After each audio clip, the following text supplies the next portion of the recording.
Hey, everybody, this is Ben Bowman and Alex Titus. Welcome back to another episode of the Oregon Bridge.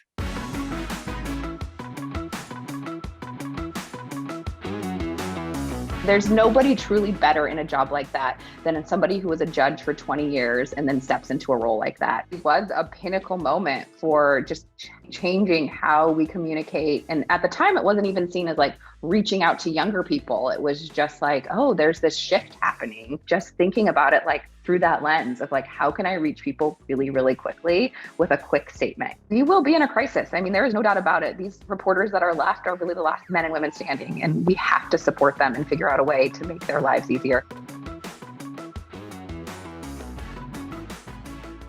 All right, folks. Today we are very, very excited because we interviewed Kristina Edmunson.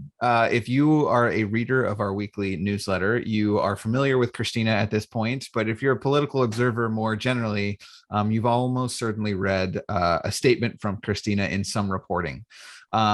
She's helping us with the liftoff. She just wrapped up her time working for Attorney General Ellen Rosenblum. She was with her for 9 years, a very long time in political communications to be with one principal.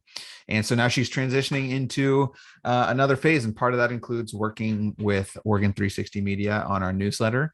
And we also talk a little bit in this episode about a very prominent large project that you definitely read about that she was involved in. So stay tuned for that. But in terms of her professional background, she's worked at the national level. She's worked at the state level. She was deputy communications director for the Peace Corps in the Obama administration, which is very cool. She worked on Vice President Biden's advance team. Previously, she worked for Oregon Governor Ted Kulongoski. She worked for the 2008 Democratic National Convention in Denver, which we talk about in this episode. So she's highly qualified, got a lot of experience. Alex and I have talked about this privately. We are very fortunate to have her working with us on this project. And I thought the conversation was super interesting. And I think all political nerds will enjoy it. Alex, anything you wanted to offer about the conversation? Yeah, great episode. Talk about really anything you could want to know. I also think she actually gives a pretty good perspective if you're like a college student working in state politics or want to start working in state politics and transition that to national. Clearly, she did a very good job at that. Also, she actually served in the Peace Corps, which we didn't get to talk about. That was one of the topics that was missed. But also talk about AI Newsroom. You'll definitely want to hear about that. The future of journalism may be very dark if the robots take over. So we have a good little exchange on that. But yeah, good episode overall. All right. Thanks, everyone, for listening, and enjoy this interview with Kristina Edmunson. Oregon law imposes several ethical obligations on state and local public officials. State law also regulates and requires reporting by lobbyists. Harang Long PC's lawyers work with public officials and lobbyists who need advice on how to comply with government ethics rules. We also represent clients before the Oregon Government Ethics Commission when they are accused of violating those rules. Our deep experience with government ethics helps us evaluate issues efficiently and offer practical advice in what can often be contentious and politically charged circumstances. To learn more about Harang Long's government ethics practice, go to harang.com. That's HARRANG.com.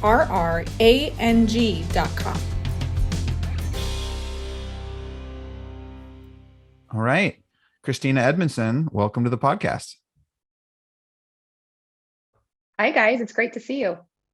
It is great to see you as well. So we're going to talk a little bit about your career trajectory, what you're up to these days. But before we do that, can you give for the listeners a little bit of an overview of how you ended up here and how you got engaged with Oregon 360 Media and the liftoff? Yeah. Well, first off, thank you for having me. It's fun to chat with you guys and learn a little bit more about your work and then also my work.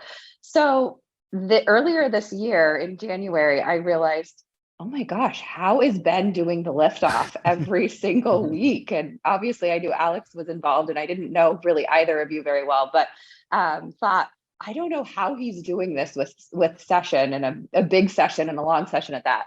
So I think that really was the impetus for me to reach out and just say like, hey, I have been working in state government for the last 8.5 years. At that point, I've been the spokesperson for the Attorney General during that whole period. I felt little bit like a caged bird.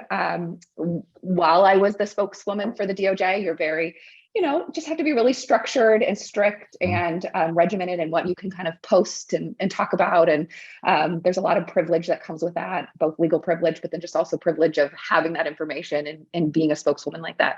So that was really my impetus. It was like a random Thursday that I think I emailed you, Ben, and I just said like, hey, I don't know how you're doing this, but can I help? And I really appreciate that you jumped right on. And it's been really fun for me to work on the liftoff each week. That's awesome. I was probably over eager in my response. Like, oh my gosh, yes, please. Thank you so much. Help me. Yeah. I do really think it worked out. Hopefully it's working out well for you. We'll talk a little bit about kind of what the next chapter of your professional life will look like. But Alex and I have had some people reach out and people who want to be part of it, but the skill set of what I think you need to be able to do the liftoff, which I think is like, you have to have some like journalism know-how, like how the news industry works, but you also have to have a ton of political savvy and understand what like elected officials and lobbyists and political party leaders and special interests, what they care about and like what dynamics they're paying attention to. So you obviously, we'll talk about your background, have all of those things. And so we are extremely grateful for you for stepping in to help us do the newsletter each week. And looking forward to hearing more on the podcast about what professional experiences you've had that led you to this moment. So Alex, do you want to kick off with your first question? Yeah, no, I'm really curious to hear specifically, I guess, just kind of to start about your time at the 2008 DNC. In particular, I'm not sure exactly when you had joined that, but I did know it was, if I'm not mistaken, I mean, I think people knew Obama had it like at the end, but I mean, it was obviously pretty contested up until the actual, probably some, actually contested. I don't understand the full rules, but like super delegates get extra votes, that sort of thing, which I don't even know if that still exists. But talk about that experience, what that was like. That must have been a really exciting time, especially in Democratic politics, I imagine. Coming at the end of the not so fun Bush era, Iraq, housing market collapse, banking collapse. Gosh, yeah. Basically, everything is bad as it could possibly be during that time. So, tell us a little bit about that. I was super intrigued by seeing that you had worked at the convention. Yeah, totally. No, that's a great question. And I love talking about it. I feel like I'm going back into my vault, even thinking about that. But I had just graduated from the U of O not too long before that. And I was president of the College Dems at the U of O. And I remember us, like doing all the things for Bush and, passing out during that election and, passing out, lapel pens that say like, it's the Supreme Court, stupid. And it's funny that, many years later, now people kind of really are waking up to the significance of the Supreme Court. But at the time it was like, people just kind of went over their heads a little bit. But yeah, I days after college graduation in Eugene, jumped on as the press assistant for then Governor Ted Kulongoski. And that was like just the most fun job ever. I mean, you send a 21-year-old, 22-year-old to work in a governor's office, and there's just no place like it. I mean, it's truly, there's no energy like that. There's no cadence like that. You were, 1 minute in Pendleton, next minute in Medford, you were, I remember being in a Chinook helicopter during the peak of fire season, touring fire damage with the governor at that point, and just thinking like, pinch me, like this is just the most important thing I could be doing right now in terms of working for the state I love. I was born and raised in Eugene. I didn't have a lot of experience in the Portland metro area or anything like that. I really give credit to a mentor of mine who I met in the governor's office, Mary Ellen Glenn, if you're listening, shout out to her. She was the one who kind of whispered in my ear, like, you should just go do a national campaign. And I thought, well, that's interesting, but how do you do that? And, next thing I knew, Portland for the primary for a couple months, working here on the press side of operations, and then went out to Denver for the Democratic convention. I was out in Denver for 6 or 7 months working on the press team. It was really my first experience in national politics. That was my first experience working with people from really all over the country. But Alex, to your point about the inner workings of the convention, it's that I've been to 4 or 5 national conventions in my life. That will always be the most formidable. There is absolutely nothing more patriotic than the night he accepted his nomination. Waving American flags. It was incredible. And to be honest, for security reasons, I don't know we'll ever see an open air convention again in our lifetimes. I'm pretty sure the Secret Service has absolutely shut that down ever since. But I had friends who booked last minute flights from Portland and elsewhere on the West Coast just to come and sleep on floors, just to be there and standing room only. And it's just an incredible, I think, American moment to think of that. Were you Team Obama from the very beginning, or like did you kind of arrive in the Obama camp once things had sorted themselves out? Yeah, that's a really good question. I don't know that I was hardcore Team Obama. Super respected him, had seen him at the Boston convention in 2004. So again, I would have been in college at that period. But I remember that speech thinking, wow, he's really interesting. But no more than that. And obviously Hillary Clinton was somebody I had known. Think I was just trying to keep my eyes open and see kind of where this shook out. But the more I got to know about Obama, the more I worked, like I said, in the fleeting moments of the convention or fleeting moments of the Oregon primary. It was just really cool and just really enjoyed it. From the convention then Denver, I took a flight right to Pittsburgh, Pennsylvania. I was out in Pittsburgh for 2.5 months then working on the campaign for him. And that was also just such a pivotal moment in my life at the time. Talk about like supporter housing and sleeping on couches and, eating all the bad food and driving and meeting every surrogate. And then also just like a great love for that community. There was actually a lot of similarities of growing up in Eugene, just kind of small town vibes. Lots of people, many generations live there. We did a lot of events at Elks Halls and, veteran halls. And it just was, I loved the vibe, and it was also just an incredible experience to be a part of that. And some of my best friends to this day, I met out on either the convention or in Pittsburgh working for the Obama campaign. So zooming back even further, I think it was your dad who is like had some prominent roles in Oregon politics. Was he a legislator at one point? Yes. Yeah. So my dad, chair of the state party too, I think. Yep. So I'm kind of curious, like what growing up in a political family was like for you as a kid. Yeah. I think we had that right balance. Again, living in Eugene, my mom was a school teacher, but yes, my dad served in the legislature. So I would have been like mainly elementary school when he served in the legislature. Yeah, so I recently found a postcard that I wrote at Camp Cleowac. Shout out to the Girl Scouts in Florence, Oregon, still a camp to this day that I hope my daughter will be able to go to someday. But I wrote a postcard and I wrote it to my parents and I said, did you sign die yet? And I'm thinking like, how many fourth graders were writing that? So yes, I would say that the Capitol back in the day was very different. But I have lots and lots of memories of running down the halls with a like gaggle of kids who were also legislator, or grandchildren of legislators. Lots of well-known names that you all know, kind of just in, the legacy of that life. So mad respect for all the legislators out there. I know how hard it is on families. I was gonna say, who are some of the names that you remember from that time, or who had an impact on you that you had interactions with? Like, I'm trying to place who those folks were. That's a good question. So there's a couple lobbyists now who are children of legislators who we've kind of run into and done the double take, like, oh, was that you? Yeah, I think that was you. Okay. In college, I met a girl with the last name Whitty, and her grandfather was a famous legislator from, and I don't know if House or Senate, from the Portland area. And I'm like, are you related? And it's like, oh my gosh, that was, such a long time ago.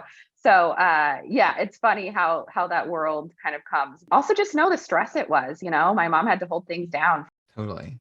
So we'll zoom forward a little bit, and then I think Alex is going to take us to journalism. But so your most recent job was working for Oregon Attorney General Ellen Rosenblum, and I think you were in that job for, you said 8 years or something. Like, that's a long time in political communications to stay with a principal. So what led you to Attorney General Rosenblum's office?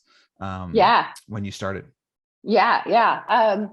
I was DC for a few years, and then went to Denver and did a graduate degree, and really knew I wanted to be back in Portland. So I started kind of thinking, kind of dipping my toes back in that world and kind of seeing who was out there looking for a communications director.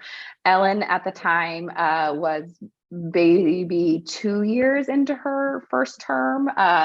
And so she had one communications director prior, maybe a name you are familiar with. Jeff Manning at the Oregonian was her first communications director.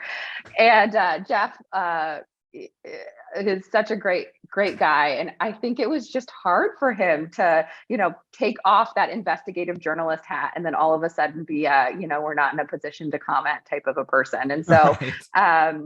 I just love him. And so we, after I started the position, I got to know him a little bit more. But at the time, I really give Ellen credit for taking, it had been a long history of men who had held a job like that, men in their 40s and their 50s and their 60s who had held a job like that, who had stayed for a long time. And I give Ellen credit for really looking at me and, vibing with my energy, vibing with my ideas. She wasn't doing social media at the time. Jay just hadn't historically done anything like that. So I really just loved her energy from the get-go. And I'm still extremely close with the Attorney General. There's nobody truly better in a job like that than somebody who was a judge for 20 years and then steps into a role like that. She is so judicious and thoughtful. And I don't think you could ask for a better quality in an Attorney General. So I just had a great ride there. And yeah, Ben, that's a good question about why I stayed so long. I mean, I think I, at the time, thought, well, this will just be a couple years. And it just kept bringing me back. The work that the DOJ does, it's you truly have your tentacles in all aspects of state government. You have your tentacles in all aspects of the news. And I just think there's such a privilege to that.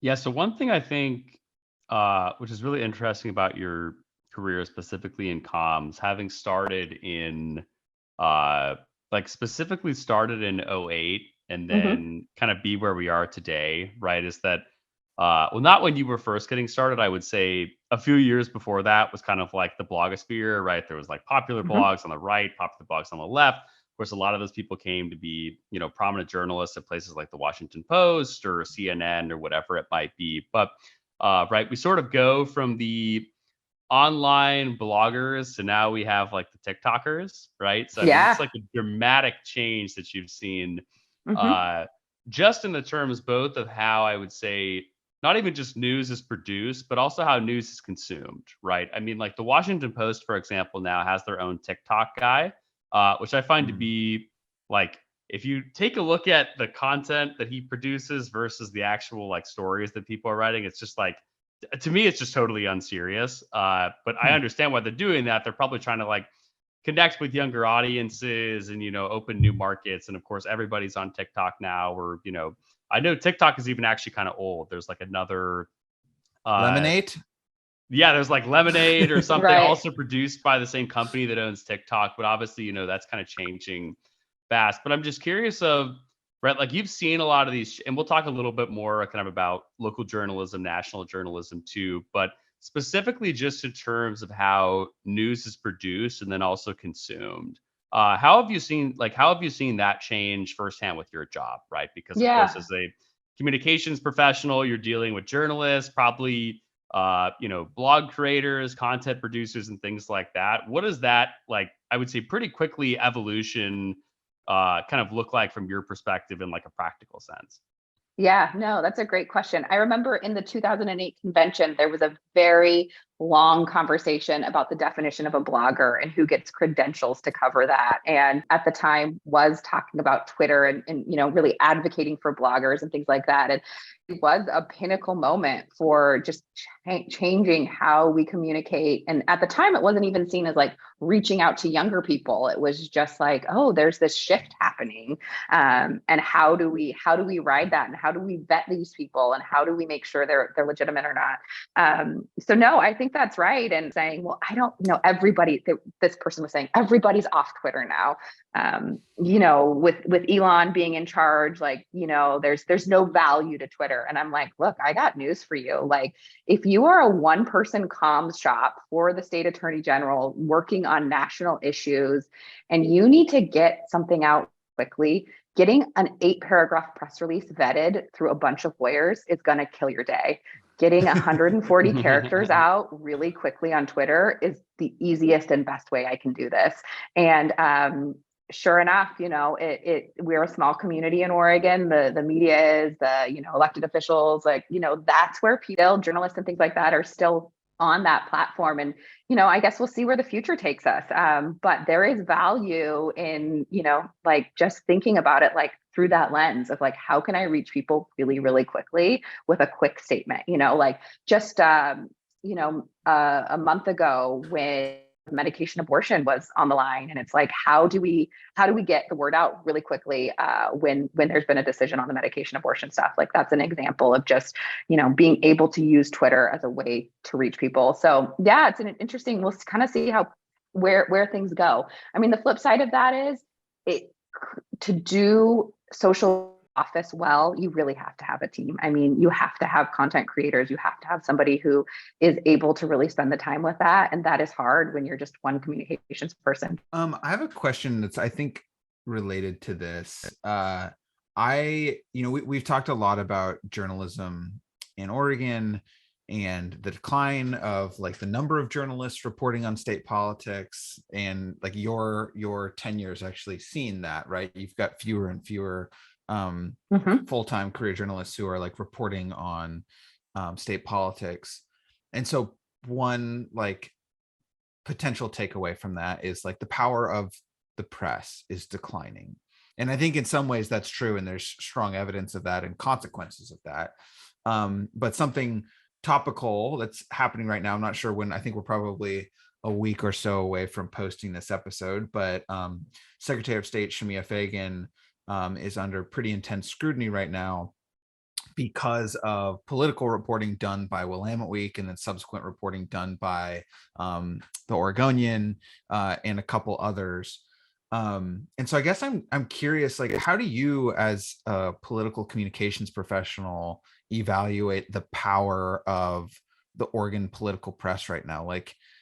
Just when I thought it was kind of waning, it proves that there's still a lot of strength and ability to, I mean, nothing has happened yet, to be clear, right? As of this recording, investigations are undergoing, but the reporting, I would say, at least led to backlash among Democratic Party leaders, a lot of people who received money from the private company that the secretary was or is working for has returned the dollars. They put out statements. The governor's been very critical. So there's the press is clearly impacting how political actors are behaving. But I'm kind of curious how you reflect on this question of the strength of Oregon's political press. Yeah, no, I have mad respect for every single journalist, especially those who are still slogging it out and covering Salem in any capacity. I mean, it's just, I know how overburdened they are and overworked they are. And at the same time, I think you're right. That shows the value of even a quote unquote small, outlet like Willamette Week really being able, I mean, I loved your conversation with Nigel for that reason. I think Les has done really amazing things for our state. The work of the Capitol Chronicle is some of the best right now. Mm-hmm. And they are able to do that because someone like Les made that happen.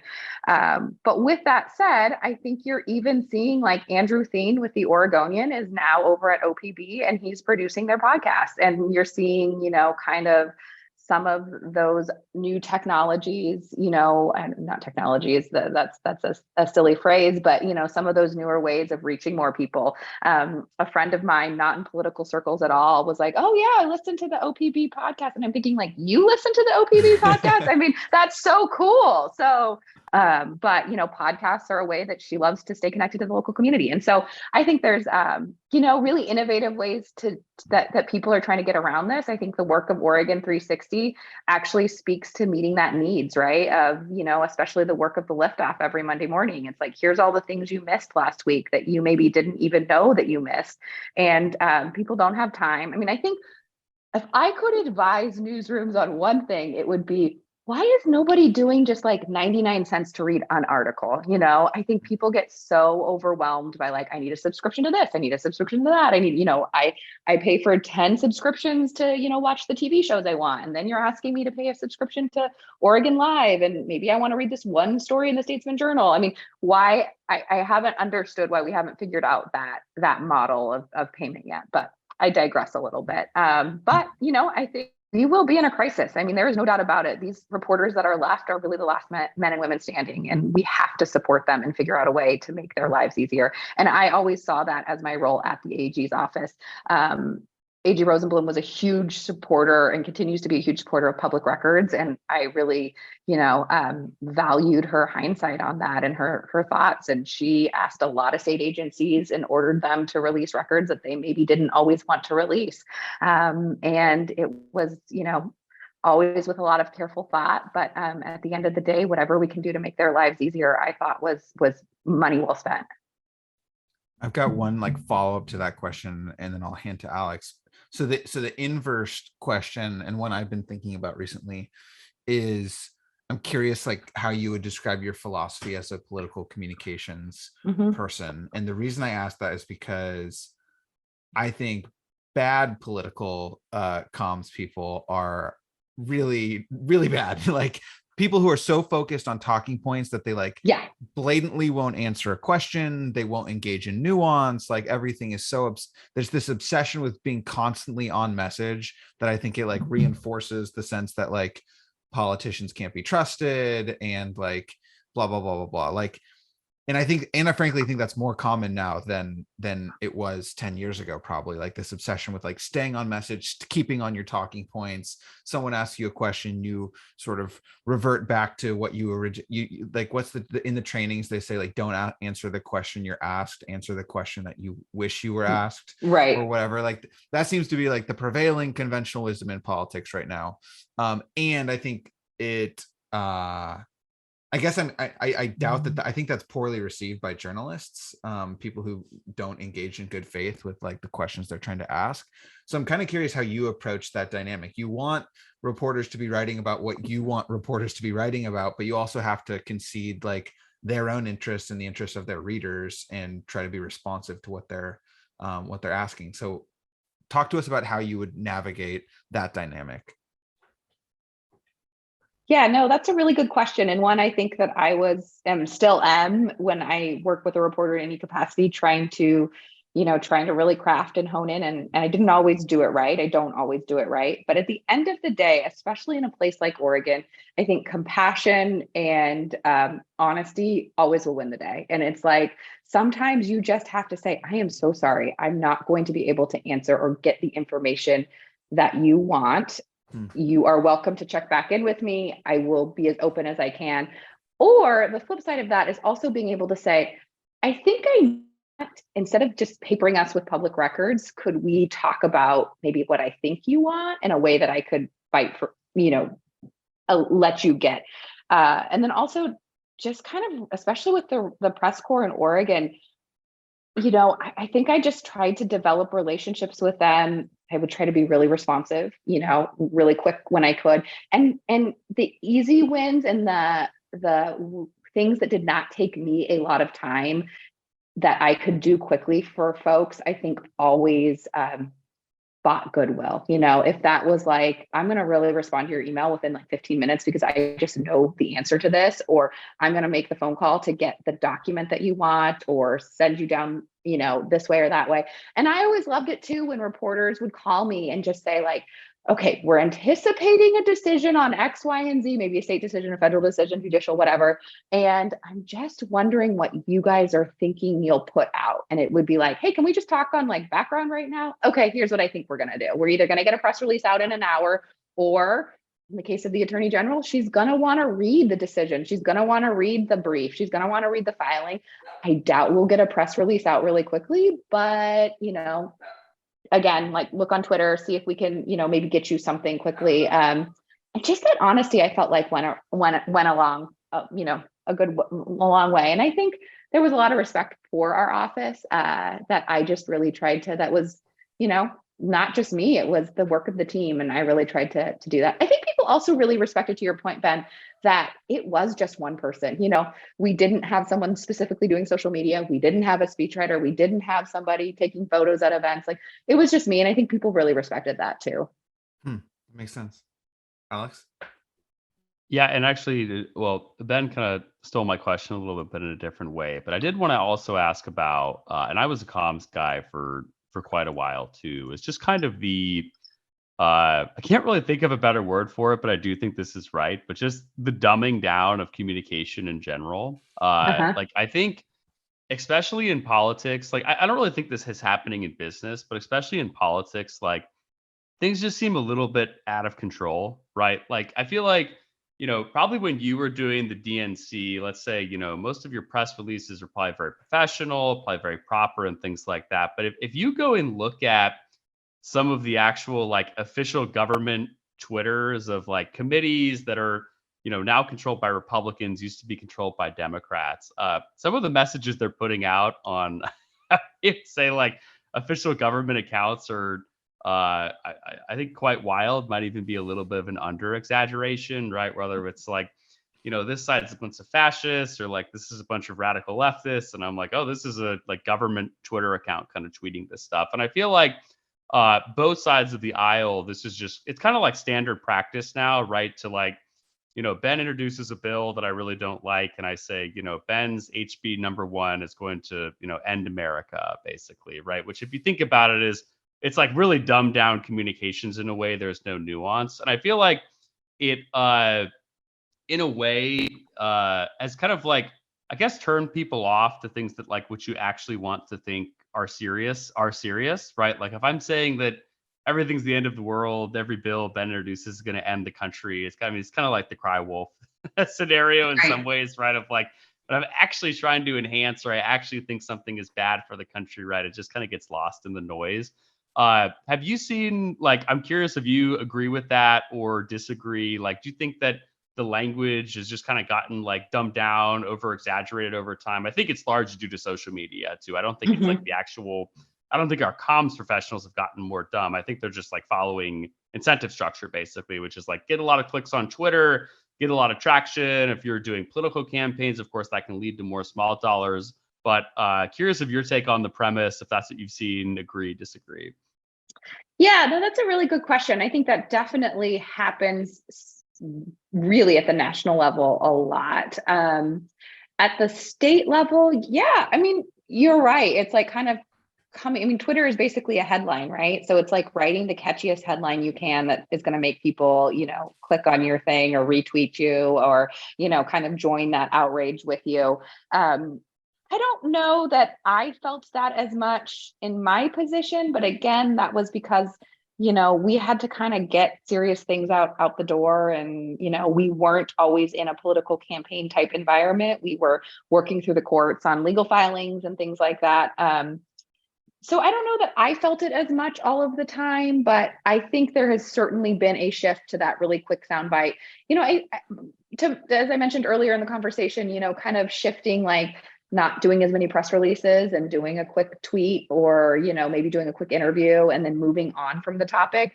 The downside of that is you don't have that great history that you can go back and pull on, right? Like if you go to the website of the Attorney General, you're not going to have maybe that place that houses all of those statements and things like that maybe just went on. Now, of course, there's Twitter itself, but who's going to wade through that? So, I think there is a lost art in just the quick soundbite of not really giving the context. But with that said, I mean, I always saw our jobs too is to, they say that the average person who's, kind of consuming this, just in general, kind of sticking at that fourth grade reading level. And I always thought like, man, this is really hard when you're talking about complicated things and complicated legal cases. And I always would tell the team at DOJ, mainly lawyers that I worked with, like, if I don't understand this, nobody's going to understand this. Right. And so that's how we can communicate with people is, speaking on their language and really, making things as easy to digest as possible. Gotcha. Yeah. And then another thing I wanted to ask about, just because I've been seeing this quite a bit in the communication space, and I actually use it on a day-to-day basis, is Chat GPT. Right. So there's, I would think there's kind of like an information overload right now, a little bit in some ways, especially when it comes to comms of like journalists are getting tons and tons and tons of pitches every day. Well, probably more on the national level, but I'm assuming on the state level too. Obviously, there's a lot of PR agencies and things like that, and people are being, asked to write a lot of press releases and things like that. I don't know if you've used Chat GPT yet, but it's actually pretty incredible when you say like, hey, I want to write a press release or I want to write an op-ed about this or about that. I would say the technology is definitely not perfect in the sense of like, ask it to write an op-ed arguing for legalization of marijuana or something like that. Like, it's like, oh, there's some, decent, like the argument can flow basically, but like maybe it's a little bit boilerplate or it's a little bit more planned.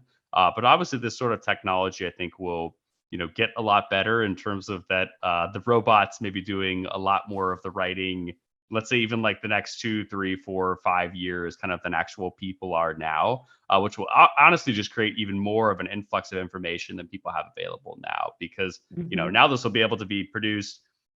It takes you, 35, 40 minutes to write a press release. The computer can write 45 press releases within 45 minutes or something like that. I'm just curious of like, is that a tool you played around with at all? Or have you kind of thought about that in terms of like how some of this AI writing and things might shape political communications, journalists, articles and things like that in the future? Like, I imagine pretty soon there will probably be a publication that comes out that has like a totally AI staff in terms of reporters. Obviously, they will not, I think, be like breaking news, right? In terms of like picking up scoops. But I mean, like for example, right, like foxnews.com, I mean, they break some stories, but like a lot of it is just kind of like regurgitated news from other outlets and things like that. And I imagine that a lot of that can probably just be done by AI at some point, and maybe have like a couple of editorial staff who are kind of overseeing to make sure that, not like a lot of, random things you're getting in there or whatnot. But have you played around with the tool at all, or just kind of curious of what you think that the AI future for communications might look like? Yeah, I have played around with it a little bit. I haven't thought much about like the long-term, part of me says like, bring it on. I mean, like if you can give me a tool that I can write an op-ed, that there's somebody else can write some, not even a person, the computer can write an op-ed and I could then kind of have final editing rights to, make it a little more like, that sounds great. I've been actually chatting with my sister a lot about this, who's a professor at Oregon State University, and it scares the crap out of her. I mean, she has to rethink how she teaches classes. She has to rethink how she does seminars. She does a lot of small group work. And it's like, how do you get around that in the academic setting? So I've actually been more thinking about it through that lens, but I think this has the potential to change. I don't know, time will tell, but that's a really interesting line of thought that you're bringing up. Hopefully it won't be too dark of a line of thought, but I guess we'll find out soon. So I'm just waiting for the all AI publication. Like I'm almost certain it's going to happen. And I was actually even thinking too, right? Like,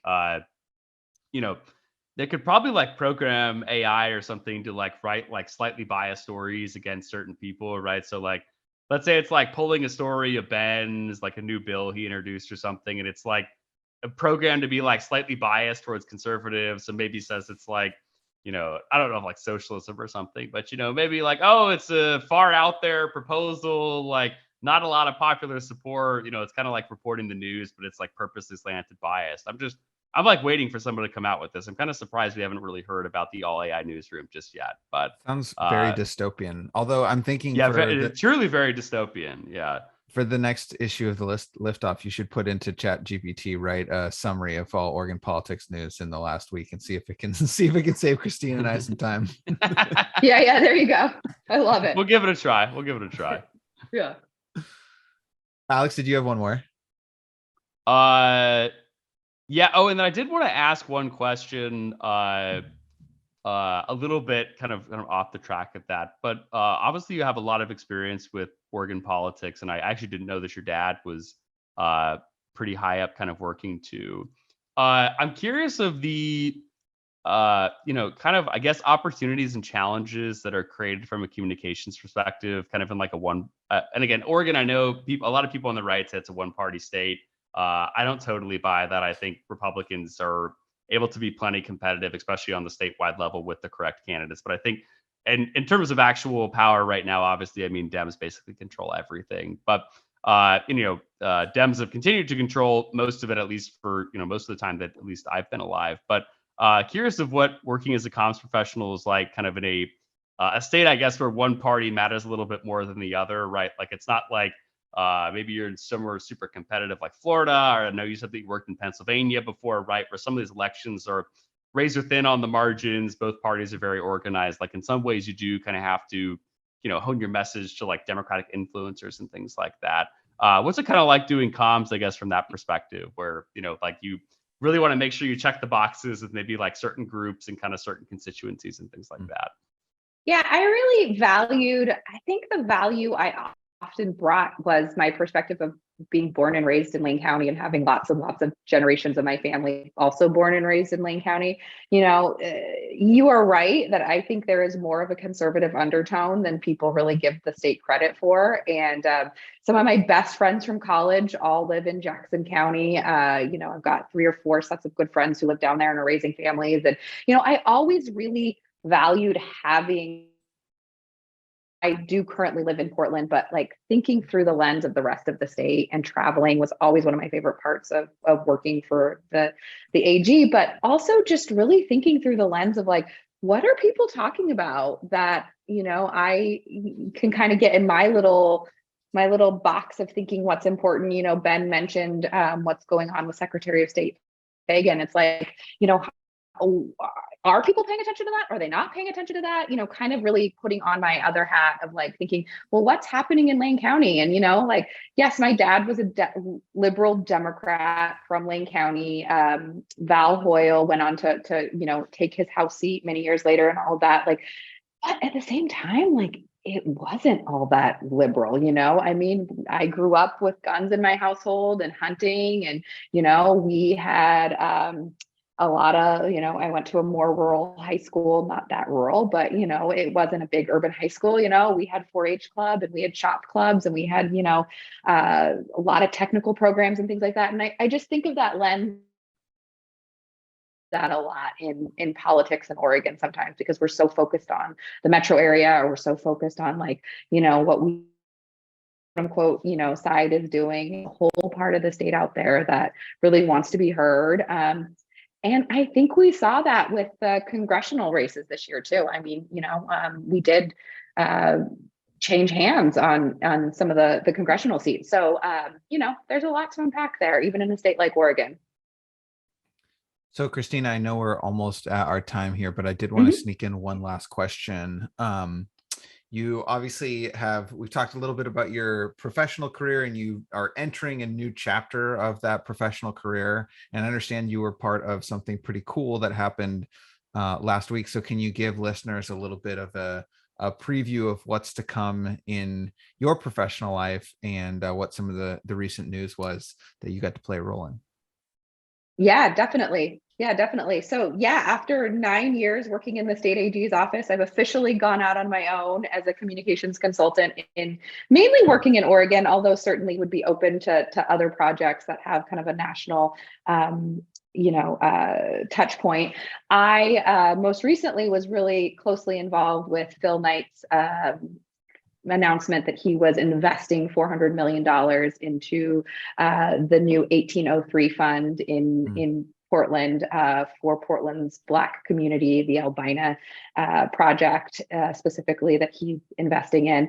And, to get a call like that, to be asked to work on a project like that is a real pinch me moment. And it's like, yeah, sign me up. I mean, we are so lucky to have somebody of his nature who would want to invest in a project like that. And I've just really enjoyed working on many of the different aspects of what that took. The announcement itself took place on Nike campus, and especially coming from state government, that was a really different experience, both, good and bad. But it was like, hey, you have the principal of Nike, and I can appreciate that, working in politics, you have a principal, and Phil Knight is definitely the principal at Nike, and, being able to work with, anything you needed to make that announcement possible, they were able to just, roll out the red carpet for. And so that was just a really different experience. But so just the significance of that investment for the Black community of Portland, but really for Portland in general, to have some juice and excitement. And this project, I believe, does have the potential to reshape Portland, not just how the city looks, but how the city operates, and address some issues that I think are on the minds of a lot of people. And even in the last 7 days, I have heard more people from, the person who cuts my hair, who said that, this investment was brought up at her daughter's PTA meeting in terms of like, hey, could we get that money to, reinvest the playground at an elementary school in Northeast Portland, to just somebody that I met at the park this weekend, on a social thing, like, wow, I think it's really made people's wheel spin in a different way. And that's been really fun to be involved with that. At a time when Portland really needs good news. Some good news for the city. Well, Kristina, thank you for. I have been. No, go ahead. Oh, no. All I was going to add is just being a little bit of word in the state government. It's been really fun and really gratifying to talk with people and just hear kind of the things that are happening, and being able to work with you guys on Oregon 360 is something that I am only able to do because I'm not under those same confines.